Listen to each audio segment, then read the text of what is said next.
And the Biden administration is extending the pause on student loan payments through at least June 30th of next year.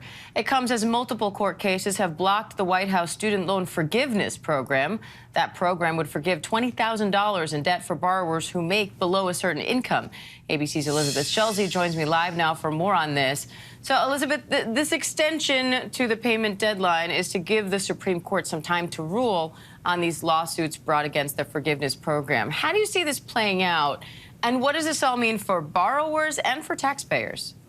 You know, Diane, the key takeaway here is that if you are a borrower and you own money on a federal student loan and you thought that you were going to start having to make those payments on January 1st after 2 years of delays and 2 years of this freeze in place, now you have a little bit more time. So this extension is basically saying that until the Supreme Court makes a decision on President Biden's student loan forgiveness program, the freeze will be in place for 60 days after that Supreme Court decision or 60 days after June 30th, so around the end of August, whichever of those dates comes first. So basically, this is a way to kind of bridge the gap as the courts are working through the question of President Biden's forgiveness program. As you mentioned, this is that program that would cancel up to $20,000 in debt for some borrowers, $10,000 for others. And the president has really tried to say that he is not worried that this program, he's really tried to make a push for this program. We've seen millions of people already apply, and he says that this is the way to kind of ease some of the transition that has been in place as this broader freeze has been in place. So now the question really is, Diane, when and if the Supreme Court is going to take this up. Effectively, none of these payments under Biden's program can go through until this legal question gets resolved at this point. Now, if the Supreme Court rules against the forgiveness program, could the president just keep extending the deadline for when borrowers need to resume payments?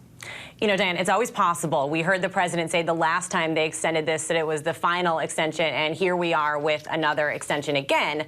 But interestingly, in the announcement of how this would go down, the president really made a point of tying this current extension, this one that goes until June 30th, maybe earlier, maybe a little bit later.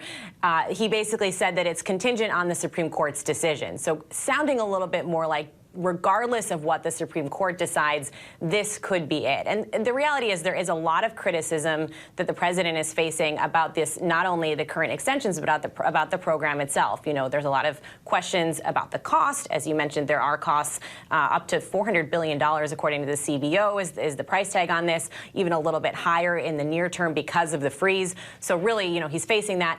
The White House is trying to say they're confident this program will still go through. People will get that relief, they say. All right, we'll see. Elizabeth Schulze, thank you. Hi, everyone. George Stephanopoulos here. Thanks for checking out the ABC News YouTube channel. If you'd like to get more videos, show highlights, and watch live event coverage, click on the right over here to subscribe to our channel. And don't forget to download the ABC News app for breaking news alerts. Thanks for watching.